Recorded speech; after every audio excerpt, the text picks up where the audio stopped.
Hey, what is up, guys? Welcome back to the channel, and today we're going to jump into a new series I call Matchbox versus Hot Wheels, where I take a casting that is prepared by Hot Wheels and I compare it to another one that is prepared by Matchbox. Now, in the past couple of years, we've started to see a trend where Matchbox has really started to improve the quality of the castings that they have been bringing to the market. And based on videos that I watched from time to time, I see a lot of love going to Hot Wheels and a lot of collectors out hunting, and the focus is on Hot Wheels with a brief focus on Matchbox by people who are just kind of looking for the new super chases. So if you don't know, Matchbox in the last couple of years has really started to emphasize a little better build on specifically cars that are iconic, the hypercars, the off-road vehicles, and even some of the more mainline cars like your Hondas, your Subarus, your Toyotas, and some of the classic cars like the Chevys and Fords. But it still feels to me like Hot Wheels gets a lot of love, while Matchbox kind of takes that backseat to the big brother over there at Mattel. So what I'm going to do is do this series where you, as the viewer, along with me, can determine whether or not you feel like it was done better by Hot Wheels or was the casting done better by Matchbox. So each week I'll be taking 2 separate castings, 4 total, meaning 2 from Hot Wheels, 2 from Matchbox, and comparing them, going through them and letting you know what my opinion is. And hopefully in the comments, you'll let me know what your opinion is, which one you think is done better. And hopefully we'll get to see that, Matchbox is one of those brands you don't want to pass up when you're out there on the hunt, even if you're a Hot Wheels person or a Mini GT, one of the other brands, Greenlight, Auto World. You start giving a little love back to Matchbox. So to start off, I decided to pick an iconic casting, one that we've seen represented from both companies, both Matchbox and Hot Wheels. And if you don't know this also, the Matchbox team and the Hot Wheels team are different designers. Yes, they both work under the umbrella of Mattel, but they have their own individual designers, and some Matchbox designers are former Hot Wheels designers, and some Hot Wheels designers are former Matchbox designers. So you're going to see a little crossover in some of these things, and some castings you're going to see a little bit of the similarities because the team members have changed over, but that's why you're seeing a little more quality in both sides of the brands, because they're bringing their expertise to the game. So starting off, I went ahead and went with this iconic custom Ford Bronco. This is out of the 2020 release for Hot Wheels, and I put it head to head against a 2020 release from Matchbox. Both of them are Broncos, both of them are lifted, and it is a good comparison. But let's take a look at the Hot Wheels casting first. So you start off right away with this eye-popping orange enamel, and it's a good looking color. I mean, it fits with this. The idea of what they're trying to do here is captured. Of course, you've got the off-road tires that Hot Wheels is using on a lot of their off-road vehicles. The beadlock look to their tires, and to me, it's a little cartoonish. They're a little too big for the casting.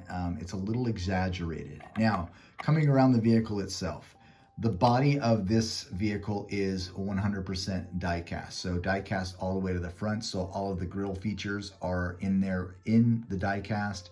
And coming around to the back, same thing. The step back and the storage area is in die-cast. The rest of this vehicle is plastic, including this top, the front fascia that you see on the front, which is this grille guard, and the lighting feature, and of course the base. Now let's talk about the base for just a second. This might be something you overlook as a die-cast collector, but to me, I customize some vehicles and I like to have bases that have features on them. This is not one of them. You don't see the exhaust system, you don't see the drivetrain. You basically see the patent marks from Hot Wheels, or from Mattel, and you get just a little bit of styling on here. Up underneath, you get to see a little bit of the design styling in here. Hopefully you guys can see that in this lighting. There is some shock features in there which incorporate this, and you can look inside the cab also, and you can see that there is style designing on the interior, which is the steering wheel, the dashboard, the seats. And coming around to the back, you get this spare tire, which we've seen on other Hot Wheels vehicles. And unfortunately, yeah, that's a 5-spoke, that's a bead lock. So I guess for cost cutting and the use in other vehicles, they don't stylize the spare tire to look like the tire that is on the vehicle, which in my opinion is a negative to the vehicle. The color is good. It is a little cartoonish to me. The use of tampos on here kind of takes away from the stylization and being able to see the details and features, as well as the overall aesthetic to the vehicle. And these additional fender flares really kind of, again, make it look a little more cartoonish. So let's take a look at the Hot Wheels, or excuse me, the Matchbox version. And here we go with the Matchbox version. So it's done in this beautiful, I would call it a metallic flake purple. And it has a 80-20 split for the actual body design of this. What I mean by that is the body is 80% die cast and 20% plastic. And we see the die cast portion here as we come around the back. It has the closed tailgate with the Ford emblem actually incorporated in the die cast. But as you come around front, the grille is in plastic. And this would probably be the first negative I would say about the Matchbox casting, is that they don't incorporate their grille into the actual die cast. And this is probably a cost-cutting measure by Matchbox, but it does detract a little bit away from the casting. Let's go ahead and take a look at the wheels. So we look at the wheels on the Matchbox version of this Bronco, and they use their standard off-road tire, which to me looks like an off-road tire. It's not over-exaggerated. It's not too big for the vehicle, which is kind of what we saw in the representation from the Hot Wheels. And it's a really good tread off-road tire with a smaller rim, which is what you would see on an off-road vehicle. They don't go too heavy on the tampos because that is something that Matchbox is known for. They make a stylized basic version of the vehicle. You've got the side marker light painted in there, says Bronco on the side. Again, you have the side marker lights there, and then the mini hooks and door handle. And you can look inside there and you can see a painted gear shift with the steering wheel, the seats, and the back view here. And there is no spare tire, but you can see a view of those back seats in there. So that is the Matchbox version. Oh, and I did want to show you underneath, they do add a little bit of stylizing detail. If you're a customizer, you're going to want to see this because you want to take those exhaust features and that drivetrain feature, and you're going to want to customize and add that to your overall project to make it look even better. So if this was a casting you chose, it would definitely add to the stylization of your customization. All right, so let's bring them back here. I will put them side by side.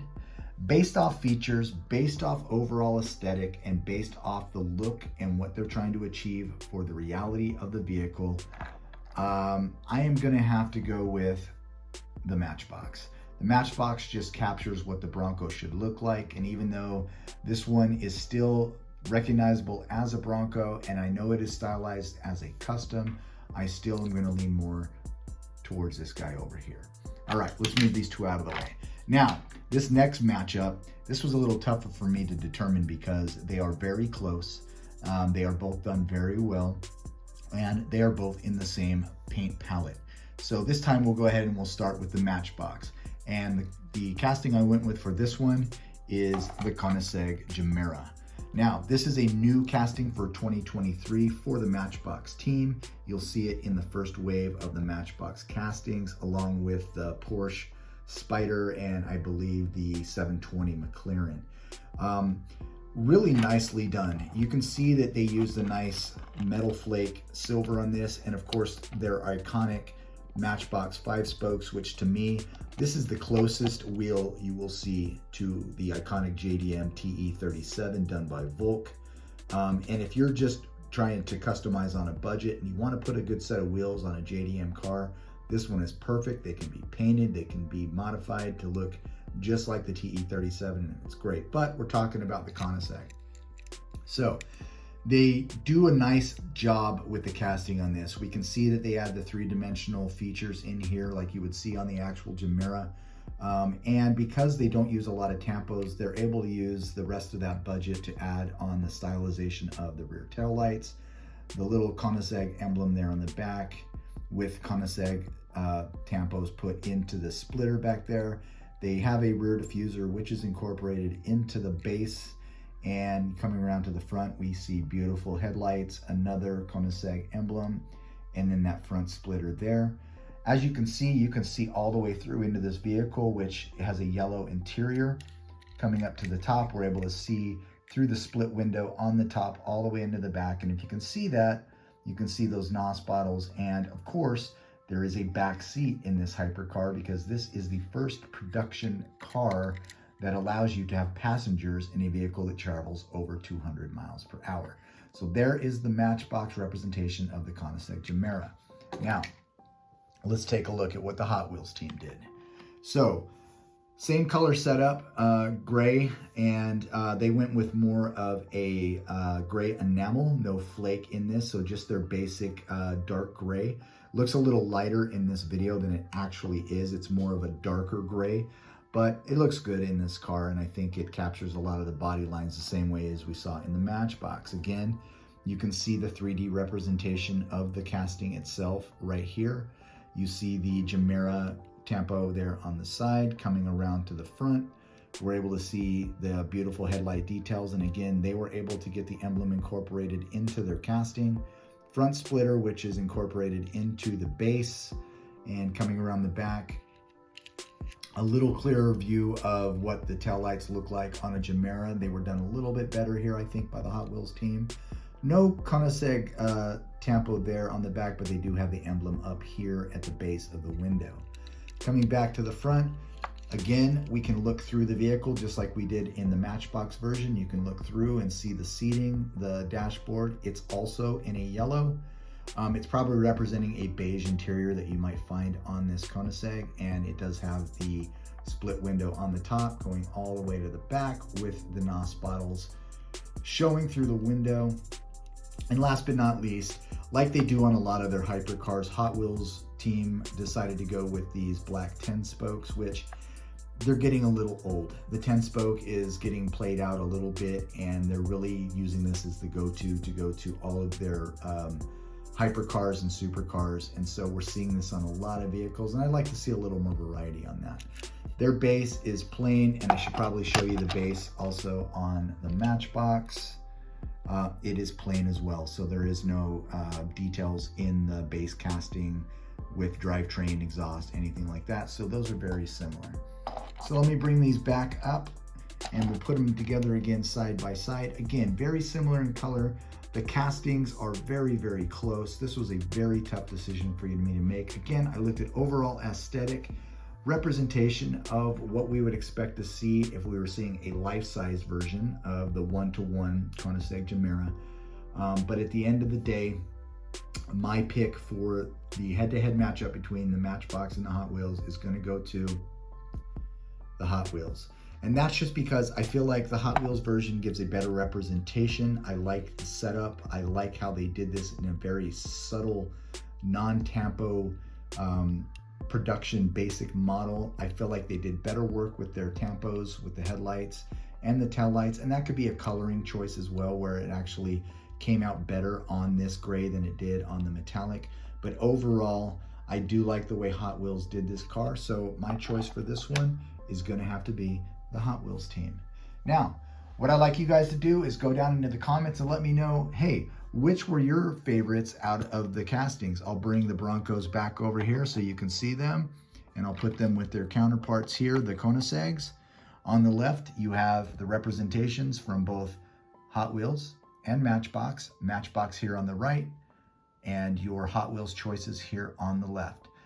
This is a series I'm going to keep running. I'm going to be releasing a video of new Hot Wheels versus Matchbox castings every Sunday. So keep an eye out on that. And the best way to do that, again, is to hit subscribe, hit that bell icon, and you'll be able to see my matchups that come in the future. But I really appreciate you guys stopping by the channel, checking this matchup head-to-head, Hot Wheels versus Matchbox. And hopefully you guys really appreciate this, because those of you guys that have really just been kind of overlooking Matchbox, maybe now you'll start taking a second look at these castings and giving a little more love to Matchbox, or maybe not, and you'll just stay loyal to your Hot Wheels side of the house and feel like they are the best representations of castings. So until next time, guys, this is Super JDM Diecast, and I am out.